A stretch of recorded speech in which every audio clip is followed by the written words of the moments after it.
بسم اللہ الرحمن الرحیم۔ السلام علیکم۔ ناول ایکس آفیشیل میں خوش آمدید۔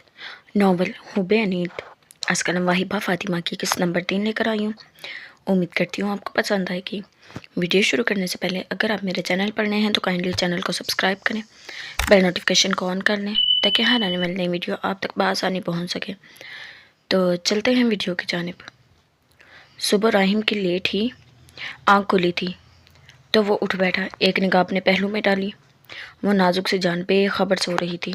وہ اٹھا اور فریش ہو کر بالوں میں ٹاول رگڑتا باہر آیا۔ منیہا کی آنکھ کھلی تھی۔ کئی لمحے تو سوچنے میں گزار دیے کہ وہ ہے کہاں۔ تلخ ترین حقیقت یاد آنے پر دل بجھ گیا تھا۔ وہ جو جلدی سے اٹھنے لگی تھی، کسل مندی سے بیڈ پر پھر ڈھک کر کمفرٹر ٹانگوں کے بیچ دے لیا۔ لمبی سی جمائی لے کر ایک جان لیوا انگڑائی لی اور پھر بازوؤں میں بھی کمفرٹر دبوچ لیا اور آنکھیں موند لی۔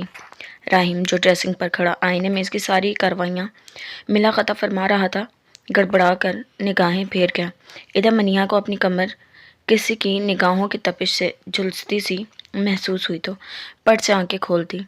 پیچھے مڑ کر دیکھا تو جھٹکے سے اٹھی اور پھر اپنے خول میں سمٹ گئی۔ اوہ سوری، میں اتنی دیر سوتی رہی۔ وہ چپل روستی ڈریسنگ کی جانب بڑھی تھی۔ ڈریسنگ سے اپنا ڈریس نکالا اور واش روم گھس گئی۔ فریش ہو کر باہر آئی تو راہیم اسی کا انتظار کر رہا تھا، مگر جب وہ اسے بغیر دیکھے سر پر دوپٹہ اوڑھے چھپاک سے باہر نکل گئی تو راہیم نے حیرت سے خالی دروازے کو دیکھا۔ بہت جلد اس کے ماتھے پر بل آئے تھے، مگر اس نے سر جھٹکا۔ میں بھی تو یہی چاہتا ہوں، دور ہی رہے، دل کو سمجھاتا باہر آیا۔ کافی لیٹ ہونے کے باوجود حیات اور زہرا بیگم ان کا ناشتے پر انتظار کر رہے تھے۔ منیہا کچن میں زہرا بیگم کے پاس تھی اور اب مسکرا کر ان سے باتیں کر رہی تھی۔ منیہا نے زہرا بیگم کو زبردستی بہت پیار سے ہاتھ تھام کر ٹیبل پر حیات کے ساتھ بٹھا دیا اور سلیقے سے خود بریک فاسٹ لگانے لگی۔ بریک فاسٹ کر چکے تو حیات صاحب ہاسپٹل اور زہرا بیگم اپنے روم میں گئی۔ منیہا بیٹھی گونڈ گونڈ گرم چائے اپنے اندر انڈیل رہی تھی۔ وہ سامنے بیٹھا چائے پیتا بغور اسے ہی دیکھ رہا تھا اور اس پر غور کرنے سے خود کو باز نہیں رکھ پا رہا تھا۔ تمہاری آنکھوں کو کیا ہوا ہے منیہا؟ اس دن بھی جب آپ ہی بیمار تھیں تمہاری آنکھیں ایسی ہی سوجی ہوئی تھی، تو کیا رات میں تم روتی رہی ہو؟ وہ اسے ٹونٹ کرنے سے کریدنے سے باز نہ آیا۔ منیہا نے سکون سے اسے دیکھا۔ ارے نہیں، آپ کی ایشو کی بچی نے زبردستی مجھے لینس لگا دیے جن سے مجھے الرجی ہو جاتی ہے، اور یہ اسی کا نتیجہ ہے۔ کیا زیادہ سوزش ہو رہی ہے؟ وہ آنکھیں چپک کر اسے پوچھنے لگی۔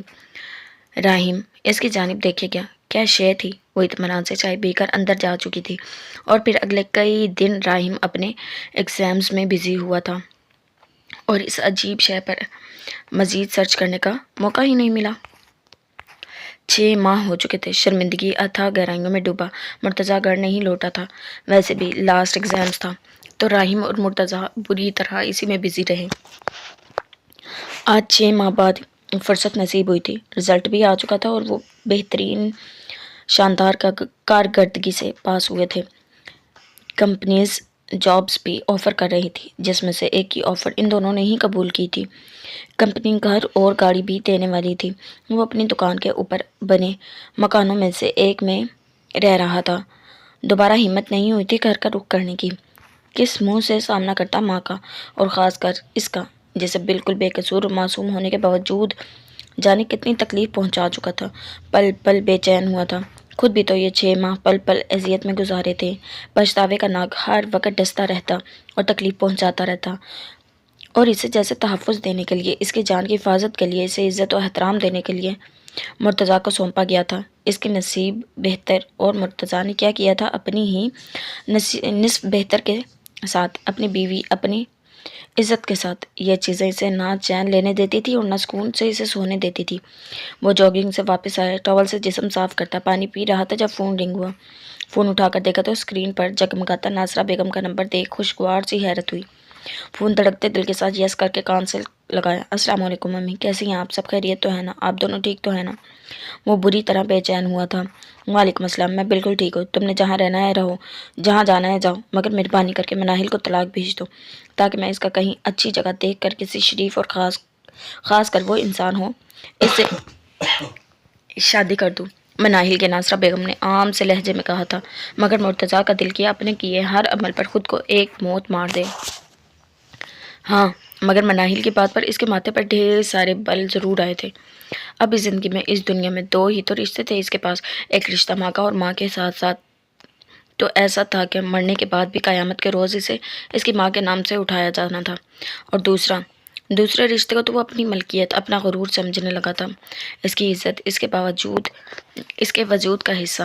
کوئی اپنے ہی وجود کو کاٹ کر خود سے الگ کر کے کیسے پھینک سکتا ہے؟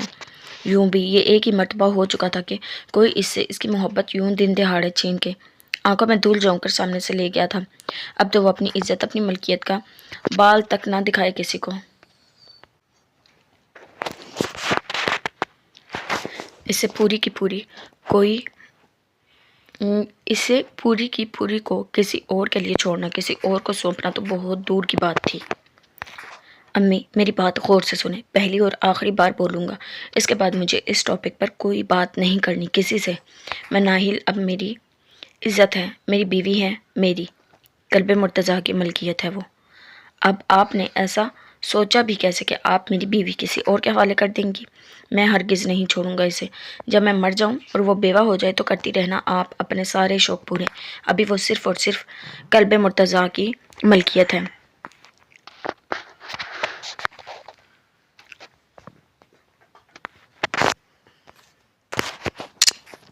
مرتضیٰ کے غصے سے بھرپور آواز فون سے گونجی تو ناصرہ بیگم جو مناہل کی جانب سے فکر مند تھی، یہ سن کر تسلی سی ہوئی۔ اچھا شکر ہے قلب مرتضیٰ، میں اتنی غیرت تو باقی ہے کہ اپنی عزت کو کسی اور کے حوالے کرنے کے بات پر آگ لگی ہے۔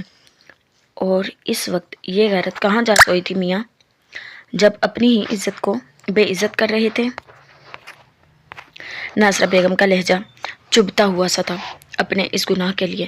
میں اس کے پیروں میں گر کر معافی مانگنے کو بھی تیار ہوں، بلکہ میں گھر آ رہا ہوں، روبرو ہی بات ہوگی۔ مرتضیٰ نے جلدی سے فون رکھا، اپنا ضروری سامان سمیٹا اور گھر کے لیے نکلا۔ ناصرہ بیگم نے فون رکھا اور اطمینان سے اپنی تسبیح پڑھنے لگی۔ ناصرہ بیگم سے اتنی مار کھانے کے بعد بھی وہ اف تک نہ بولا تھا اور چپ چاپ ان کے نکالے جانے پر گھر سے نکل گیا تھا۔ جس دن سے وہ گیا تھا مڑ کر کوئی خیر خبر بھی نہیں لی تھی۔ چاہے کچھ بھی تھا، وہ ایک ماں تھی، مانتی تھی ان کے بیٹے نے جو گناہ کیا تھا وہ ناقابل تلافی تھا، مگر وہ بھی کیا کرتی؟ سینے میں ایک ماں کا دل تھا، وہ تو اپنے بچے کی نادانیوں پر نادانستہ آنکھیں بند کر لینے والی تھی۔ ممتا کے ہاتھوں مجبور ہو کر اسے آج چھیڑا تھا اور ان کا تیر عین نشانے پر لگا تھا، تبھی اس کے آنے کی نوید سن کر اب وہ سکون میں تھی۔ راہیم گھر میں داخل ہوا تو حسب معمول گھر میں وہی سناٹا تھا جو اب اسے بری طرح چبھنے لگا تھا۔ ان 6 ماہ میں اس نے پوری طرح محسوس کر لیا تھا جیسے منیہا میڈم نے خود کو اپنے ہر حق سے دستبردار کر لیا تھا۔ 6 ماہ سے وہ اس کی یہ روٹین دیکھ رہا تھا کہ صبح راہیم کے اٹھنے سے پہلے وہ کچن میں یا زہرا بیگم کے کمرے میں جا گھستی، اس کی یونی سے واپسی پر بھی زہرا بیگم کے پاس ہوتی، یا حیا صاحب کے ساتھ شطرنج کھیل رہی ہوتی یا اسٹڈی میں ہوتی۔ اس کے روم میں جانے سے پہلے وہ سو جاتی یا اس کے سونے کے بعد روم میں گھستی۔ رہی بات سنڈے کی تو وہ آئے سنڈے حیات صاحب کے ساتھ اپنے میکے روانہ ہو جاتی۔ اب جب کہ وہ اسٹڈی سے فری ہوا تھا اور فراغت کے لمحے میسر آئے تھے تو یہ تو تب نوٹ کیا کہ محترمہ اسے گھاس تک ڈالنے کو تیار نہیں ہے۔ اب تو راہیم نے آفس بھی جوائن کر لیا تھا۔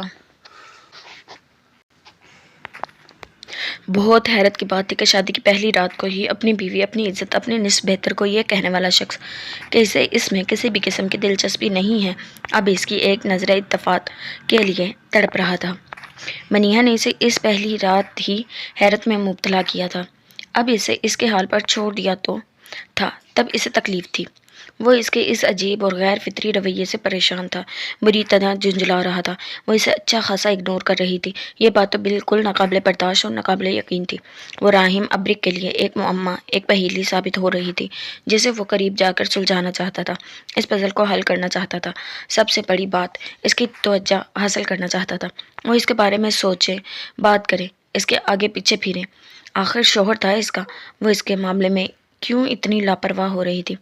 عام خواتین تو شوہروں سے اپنا حق حلق میں ہاتھ ڈال کر بھی وصول کر لیا کرتی ہیں، منیہا نے ایسا کچھ کیوں نہیں کیا؟ وہ ایسی کیوں تھی، سب سے الگ، سب سے مختلف، انوکھی اور اچھوتی؟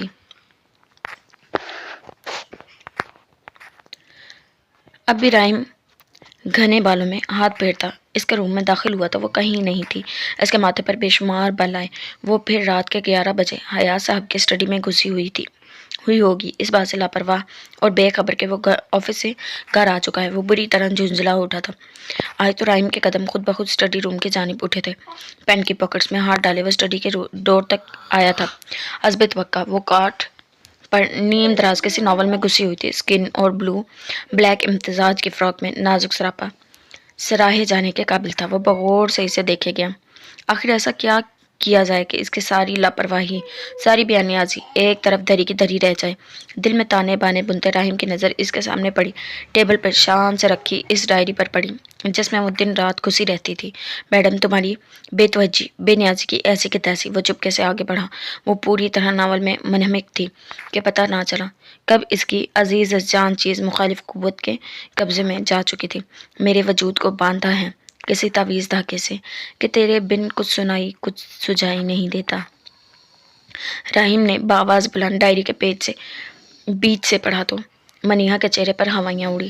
اس ہمراز ڈائری میں ہی تو اس کی بے نیازیوں کے کئی راز دفن تھے۔ وہ جھٹکے سے کاٹ سے اٹھی۔ تبھی بوکھلاہٹ اتنی تھی کہ دوپٹے کا بھی ہوش نہیں رہا۔ وہ اس کی جانب لپکی اور یہی تو وہ چاہتا تھا۔ تعجب کی بات تھی اسے کہنے والا کہ وہ اس سے دور رہے گا۔ آج خود ہی چاہتا تھا کہ وہ اس کے قریب چلی آئے۔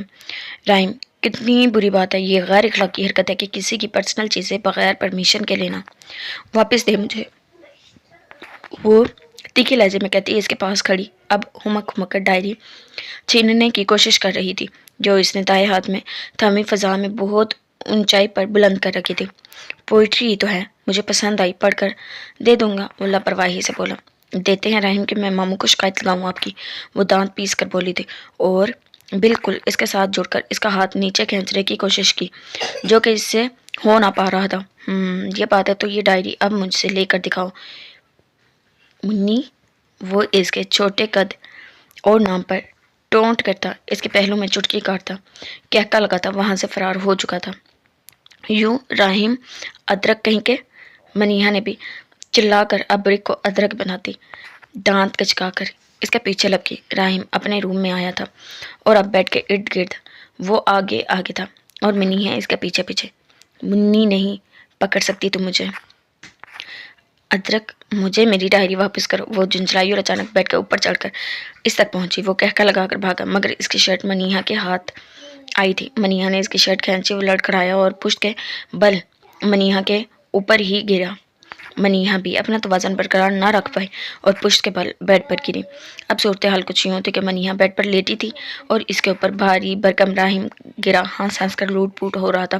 راحم، مجھے سانس بھی نہیں آ رہا، وہ بمشکل ہی گھٹی گھٹی آواز میں بول رہی تھی۔ راحم اس کی حالت پر رحم کھاتے ہوئے نیچے بیڈ پر اترا۔ وہ جھٹکے سے اٹھ بیٹھی، دوپٹہ بھی جانے کہاں گرا تھا۔ وہ بری طرح بکھلائی تھی، فراق کے گلے اگلے پچھلے گہرے گلے میں اس کی رانائیاں صاف جھلک رہی تھی۔ اسکن کرتی سیاہ شلوار میں سادگی بھرا حسین روپ تو توبہ شکن حد تک بہکانے والا تھا۔ تبھی بغیر سوچے سمجھے راحم نے اس کی کمر میں ہاتھ ڈال کر اسے اپنے سینے پر گرا لیا۔ منیہا تو پہلے ہی بوکھلاہٹ کا شکار تھی۔ اب خود کو اس سچویشن میں دیکھ کر اس کے 14 طبق روشن ہوئے۔ راحم نے اس کے کیچر میں مقید بال کھولے، بالوں کی خوشبو میں بشی آبشار راحم کے کندھوں پر بکھری تھی۔ اب وہ بغور اس کے تاثرات دیکھ رہا تھا جو اس کی ذرا سے قربت سے ہلکان ہوتی، لب نیم واقعے لمبے لمبے سانس بھر رہی تھی اور آنکھیں سختی سے بند کر رہی تھی۔ گلے میں سے حسن کے نشیب و فراز دعوتیں نظارہ دے رہے تھے۔ راحم کو جانے کیا سوچا کہ ذرا سا سر اٹھا کر اس کی بیک بون کو اپنے ہونٹوں سے چو لیا۔ راحم اس کے لبوں سے سسکی سے برآمد ہوئی تھی۔ راحم اس کی غیر حالت پر گہرا مسکرائے، اس کی کانپتی ٹانگوں کو اپنی ٹانگوں کے حصار میں لے لیا۔ منیہا نے مچل کر اس کے سینے پر ہاتھ رکھ کر اوپر سے اٹھنے کی کوشش کی جو کہ اس نے اس کی کلائیاں شدت سے دبوچ کر انہیں اسی کے کمر پر باندھ کر اسے ناکام بنا دیا۔ راحم، یہ کیا کر رہے ہیں آپ؟ راحم اس کے اتنے قریب تھا کہ منیہا کی گرم سانسیں اسے اپنے چہرے پر محسوس ہو رہی تھیں۔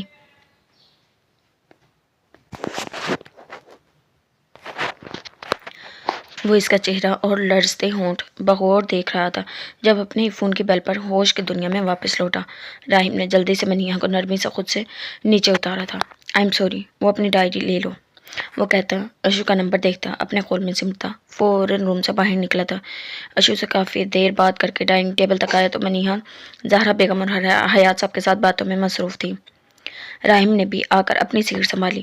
اب وہ خاموشی سے کھانا کھا رہا تھا، مگر سننے کی تمام تر حیثیات اسی کی جانب متوجہ تھی جس نے اپنے باتوں، چٹکلوں اور ہنسی مزاج سے محفل کو زعفران زار بنایا ہوا تھا۔ زہرا بیگم اور حیات اس کے شوشوں پر دل کھول کر ہنس رہے تھے، جبکہ اب تو راہیم بھی اس کی دلچسپ باتوں پر کھل کر مسکراتا اس کا ساتھ دے رہا تھا۔ کھانا کھایا گیا تو وہ آج جان بوجھ کر کچن میں بیٹھا رہا۔ بظاہر اپنے فون کی جانب متوجہ وہ کچن سمیٹ رہی تھی۔ گھر میں ملازمہ بھی تھی، مگر اس وقت شاید وہ خود سارا کچن سمیٹتی تھی، شاید وہ فطرتاً باتونی تھی۔ اب راہیم سے باتیں کرنے لگی۔ وہ مسلسل بولے جا رہی تھی۔ رانجھا رانجھا کر دی وے میں آپے رانجھا ہوئی، رانجھا رانجھا سدو نی مینو ہیڑ ناک ہو کوئی۔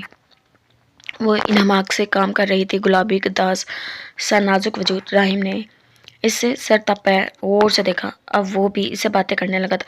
وہ تمام تر توجہ سے اس کے ہلتے گلابی ہونٹ دیکھ رہا تھا۔ ویک نہ پکڑا گیا، عشق میں جکڑا گیا، آنکھ کے دوش میں دل بے وجہ پکڑا گیا۔ چائے پئیں گے؟ اس نے اپنی چائے رکھی اور ساتھ اسے بھی آفر کی۔ شیور، راہیم نے کہا۔ اس نے اپنا کام نپٹایا اور اپنی چائے کا ایک مگ راہیم کے سامنے رکھا اور ایک خود اپنے لبوں سے لگا لیا۔ تم وسیع شاہ کے بارے میں کچھ بتا رہی تھی مجھے۔ راہیم نے پھر اسے چھیڑا۔ وہ ایک مرتبہ پھر شروع ہو چکی تھی۔ میں نے جی بھر کے تجھ کو دیکھ لیا، تجھے الجھا کے کچھ سوالوں میں۔ وسیع شاہ، وہ گرم چائے گھونٹ گھونٹ پیتا، اب پھر محویت سے اسے دیکھے گیا اور وہ سوچ رہا تھا وہ اس کی نگاہوں سے انجان تھی یا انجان بننے کی کوشش کر رہی تھی۔ وہ راہیم کی جانب دیکھتی تھی تو راہیم کو اس کی نگاہوں کی گہرائی سے جھرجھری سی محسوس ہوتی تھی۔ مجھے مامی بلا رہی ہیں، منیہا نے اپنا مگ سنک میں رکھتے ہوئے کہا۔ وہ وہاں سے کھسک گئی تھی۔ راہیم مسکرایا تھا، اسے شاید الہام ہوا تھا اسے مامی نے بلایا۔ وہ مسکراتا اپنے روم میں آیا تھا۔ مرتضیٰ گھر لوٹا تھا، تھکے ہارے شکست خوردہ مسافر کی طرح۔ ناصرہ بیگم لاؤنج میں بیٹھی تھی، مناہل ان کے سر میں تیل کی مالش کر رہی تھی۔ مناہل کی اسے دیکھ چہرے پر ہوائیاں اڑی تھی اور جب اسے لاؤنج میں ہی آتے دیکھا تو وہ بے اختیار 2 قدم پیچھے ہٹی تھی۔ مرتضیٰ آ کر ان کے قدموں میں بیٹھ گیا۔ آئی ایم سوری امی، دل ٹوٹ کر کرچی کرچی ہو چکا تھا، ٹھیک سے نہ رویا تھا نہ چین سے سویا تھا۔ اب جب کہ ماں کی آغوش نصیب ہوئی تھی تو اس نے خود کو روکا نہیں تھا۔ وہ ان کی گود میں سر دے کر پاؤں پکڑ کر رو دیا تھا۔ مجھے میری ہر غلطی، کوتاہی، گناہ اور نافرمانی کے لیے معاف کر دیں امی پلیز۔ وہ روئے گیا۔ ناصرہ بیگم بھی رو دی تھی۔ دھیمے سے اس کے گھنے بالوں میں ہاتھ پھیرا، اس کے بالوں پر بوسہ دیا۔ مناہل لب کاٹتی وہاں سے کھسک آئی۔ ناصرہ بیگم نے اسے معاف کر دیا۔ مرتضیٰ کے دل کو کچھ سکون ملا۔ ابھی اس سے معافی بھی تو نہیں مانگ سکتا تھا، آخر مانگتا بھی کس منہ سے کہ جو اس نے مناہل کے ساتھ بدسلوکی کی تھی وہ خود سے بھی دہرانا نہیں چاہتا تھا، جا کے معافی مانگنے پر وہ سب دہراتے، وہ اس کی معافی اس کے منہ پر دے مارتی۔ مرتضیٰ اپنے کمرے میں داخل ہوا تھا۔ وہ کمرہ اسی رات کی بربادی والا منظر پیش کر رہا تھا جیسے وہ اس دن اسے چھوڑ کر گیا تھا۔ پہلے تو اس نے اکثر مناہل کو ہی دیکھا تھا اپنے روم کی صفائی کرتے کہ اگر ملازمہ صفائی کرتی، وہ اس کی کوئی چھوٹی سی بھی چیز ادھر ادھر کر دیتی تو وہ ایک ہنگامہ مچا دیتا تھا۔ یقیناً اب مناہل پیچھے سے بھی اس کے کمرے میں نہیں آئی ہوگی۔ وہ اپنی سوچ پر تلخیاں مسکرایا۔ یقیناً وہ آتی بھی کیوں؟ اس کمرے میں کون سا اسے پھولوں کے ہار پہنائے گئے تھے؟ مرتضیٰ نے خود ہی سارے روم کی ڈسٹنگ کی۔ بیڈ کا حشر دیکھ اس پر عجیب طرح کی وحشت اور بیکلی سی طاری ہو گئی تھی۔ تبھی اس نے تیزی سے ہاتھ چلائے، گھٹن سی محسوس ہوئی تو تمام کھڑکیاں کھول دیں۔ پھولوں والی ساری مسحری اس نے اتار پھینکی تھی۔ کچھ ہی دیر بعد کمرے کی حالت کافی بہتر ہو گئی تھی۔ وہ بیڈ پر ڈھہ سا گیا۔ اس کے بعد 3 دن ہو چکے تھے۔ وہ نوٹ کر رہا تھا، وہ اسے چھپ جاتی تھی، سامنے نہیں آتی تھی، زیادہ تر کوشش کرتی اس کے آنے سے پہلے اپنے سارے کام نپٹا کر ناصرہ بیگم کے کمرے میں گوشہ نشین ہو جائے۔ مرتضیٰ کے روم کی جانب تو وہ بھٹکتی بھی نہیں تھی، اسے دیکھ کر بری طرح سہم جاتی تھی اور اس کا یہ ڈرنا، سہمنا اور احتیاطی تدابیر مرتضیٰ کو اور زیادہ شرمندگی کے گڑھے میں گاڑ دیتی تھی۔ آج سنڈے تھا اور بہت لیٹ سو کر اٹھا تھا۔ جاؤ کی جانب اسے لاہور سے پنڈی برانچ شفٹ ہونا تھا اور یہ بات اسے سب کو بتانی تھی۔ وہ سو کر اٹھا، پہلو میں دیکھا تو خالی بیڈ منہ چڑھا رہا تھا۔ اس کا بری طرح موڈ خراب ہوا۔ راہیم ناشتے کے ٹیبل تک آیا تھا۔ اب تو دوپہر کے کھانے کی تیاریاں چل رہی تھی۔ اس نے ادھر ادھر دیکھا، وہ کہیں نہیں تھی۔ اب تو نگاہیں بلا ارادہ ہی اسی کو ڈھونڈتی رہتی۔ اب جب وہ نہیں دکھتی تو مزید پتنگے لگے۔ ماما، منیہا کہاں ہے؟ اس نے زہرا بیگم سے پوچھا۔ ابھی تک لان میں ہے، مگر بول رہی تھی کہ تمہارے پاپا کے ساتھ کچھ دیر تک راحیلہ کے پاس جائے گی۔ یہ سنتے ہی اس کے ماتھے پر بے شمار بل آئے تھے۔ ماما، میں روم میں ہوں، منیہا کو روم میں بھیجیں۔ اس کے سخت گیر لہجے پر زہرا بیگم چونکی تھی۔ کیا ہوا رحیم، سب ٹھیک تو ہے نا؟ وہ پریشان ہوئی تھی۔ جی ماما، سب ٹھیک ہے۔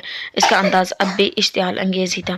ارے ناشتہ تو کر لو، زہرا بیگم نے کہا، مگر وہ انسنی کرتا روم میں داخل ہو گیا تھا۔ جانے کس چیز کا اس قدر غصہ اور اشتعال تھا۔ وہ اپنی پھولی ہوئی کنپٹیاں سلانے لگا۔ کچھ ہی دیر بعد وہ مسکراتی کمرے میں داخل ہوئی تھی۔ راہیم، آپ نے بلایا تھا مجھے؟ تو اور کیا، یہاں میری 1000 مائیں ہیں یا بیویاں، جو ان میں سے کسی ایک کو بلا لوں گا۔ اس کے سرد سے لہجے پر منیہا کی مسکان پل بھر میں غائب ہوئی تھی۔ جی بتائیں، کیا کام تھا؟ اس نے انگلیاں چٹکاتے اب نگاہیں جھکا کر کہا تھا۔ راہیم کو پھر جھنجھلاہٹ ہوئی۔ ٹھیک، میں بولوں گا تو ہی تمہیں اپنی ذمہ داریوں کا احساس ہوگا، نہیں تو نہیں۔ منیہا، میں پوچھتا ہوں، تم اتنی لاپرواہ کیوں ہو؟ راہیم کا تلخ لہجہ منیہا کی آنکھیں نم ہوئی۔ کیا ہوا راہیم، کیا کیا میں نے؟ منیہا نے خوفزدہ لہجے میں پوچھا تھا۔ اچھا بتاؤ، 6 ماہ ہو گئے شادی کو، کس دن تم نے میرے چھوٹے موٹے کام کیے ہیں، جیسا کہ کپڑے نکالنا یا میری چیزیں، کپڑے، جوتے، چھوٹی چھوٹی چیزوں کا خیال رکھنا؟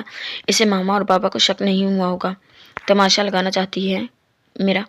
جانے کس چیز کی بڑھاس تھی جو وہ نکال لے جا رہا تھا۔ منیہا نے زور زور سے نفی میں سر ہلایا، مگر یہ نہ بول سکی کہ خود سے اپنی چیزوں سے دور رہنے کو بولا تھا۔ اور بتاؤ، 6 ماہ ہو گئے تمہیں اپنی امی کی طرف جاتے ہوئے، ایک شوہر ہونے کے ناطے، ان 6 ماہ میں ادھر جانے سے پہلے کتنی بار اجازت لی ہے تم نے مجھ سے؟ وہ ابھی بھی کاردار لہجے میں بولا تھا اور اس کے سامنے سر جھکائے کھڑی رہی۔ آئی ایم سوری راہیم، قصور نہ ہوتے ہوئے بھی منیہا نے معافی مانگی تھی۔ گلے میں پھندا سا اٹک گیا تھا، آنسو بے اختیار ہو کر بہہ نکلے اور اب زمین میں ٹپ ٹپ برسنے لگے۔ ارے میں نے یہ نہیں کہا کہ تم اب مجھے رو کر دکھاؤ، میں مذاق کر رہا تھا، سچی۔ راہیم اس کے آنسوؤں سے تر چہرہ دیکھ کر گڑبڑایا تھا۔ اس کا چہرہ ہاتھوں میں بھرا، وہ انگوٹھوں سے اس کے آنسو صاف کر رہا تھا۔ منیہا کے آنسو جب گرنا بند نہ ہوئے تو راہیم نے بری طرح اپنے لب کاٹے تھے۔ اسے سمجھ نہیں آ رہی تھی کہ آخر اسے تکلیف کیا ہوئی، بیٹھے بٹھائے۔ اس لیے فوراً اپنی بات سے بھی پلٹ گیا کہ وہ مذاق کر رہا تھا، حالانکہ وہ سچ میں غصے سے پاگل ہوا تھا۔ اپنی خود جذبات، احساسات اس کے سمجھ سے بالاتر تھے۔ منیہا، فوراً سے پہلے اگر یہ تمہارے آنسو بند نہ ہوئے تو میں سچ میں ناراض ہو جاؤں گا، راہیم نے کہتے ہوئے اپنے کشادہ سینے میں بھینچا تھا۔ منیہا اب اس کی کمر میں ہاتھ بندھے اس کے سینے میں منہ دیے رونے کا شغل فرما رہی تھی۔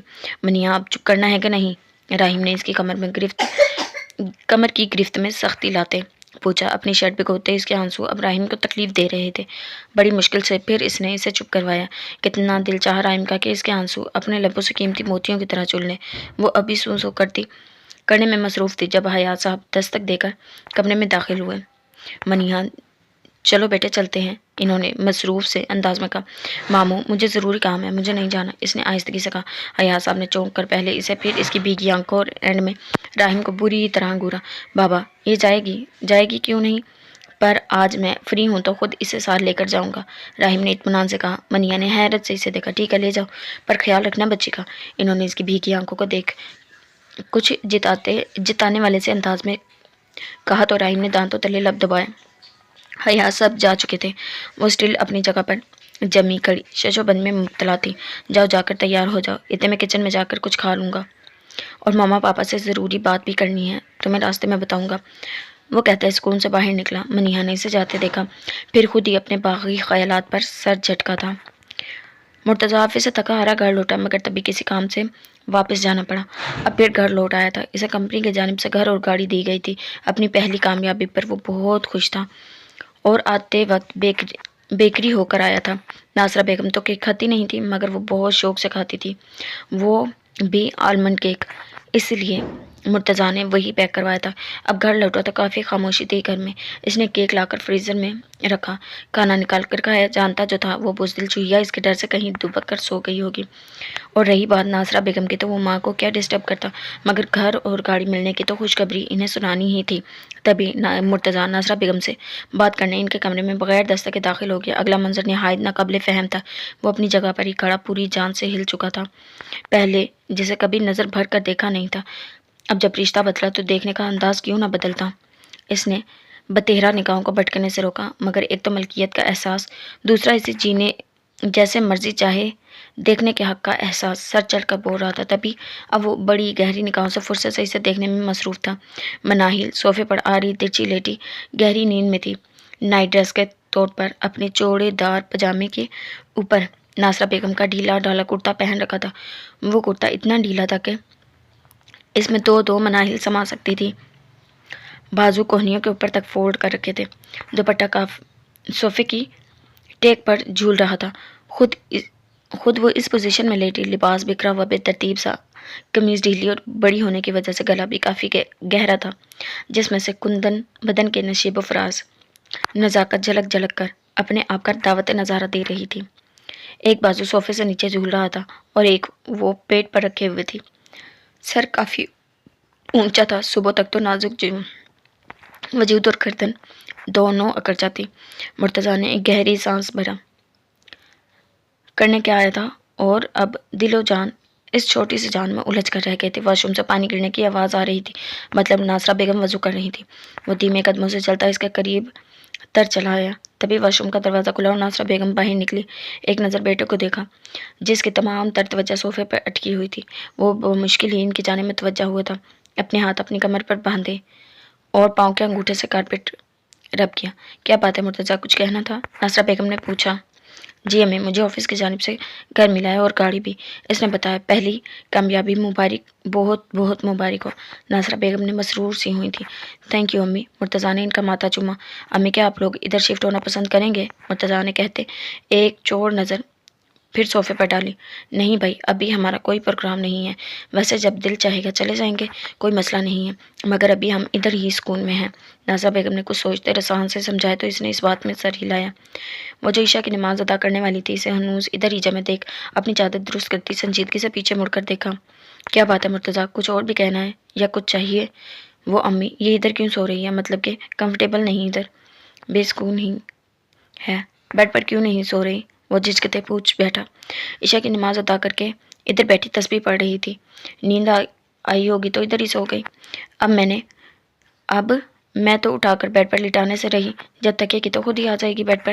وہ جان بوجھ کر لاپرواہی سے کہتی، ٹانگ کی وجہ سے لاؤنج میں جا چکی تھی، جہاں چیئر پر بیٹھ کر نماز ادا کرتی تھی۔ ادھر اس نے گہرا سانس بھرا، ایک نظر پھر اس حسن کی دیوی کی جانب دیکھا، جو اپنے ہوش ربا نرم گزار سراپے سے بالکل بے نیاز، اتنی بے خبر جانے کون سے جہان کی سیر کو نکلی ہوئی تھی۔ مرتضیٰ نے آنکھیں بند کر کے گہرا سانس بھرا، پھر اچانک بڑے حق سے اس کی جانب مڑا تھا، نیچے جھک کر نرمی سے اسے بازوؤں میں بھرا۔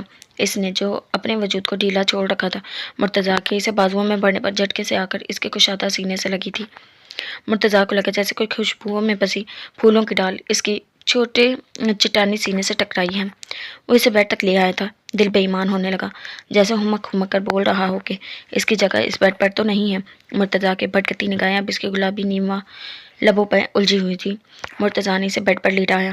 وہ قسم سے آ کر بائیں کروٹ لیٹی تھی، سر ڈھلک کر بائیں طرف گرا تو اب مرتضیٰ اس کی گردن اور سینے پر اپنے ہی دانتوں کے نشان دیکھ کر شرمندگی سے زمین میں گڑ گیا تھا۔ وہ تو اتنی نرم، ملائم اور گداز تھی کہ کوئی پاگل کا بچہ ہی ہوتا جو اسے پھولوں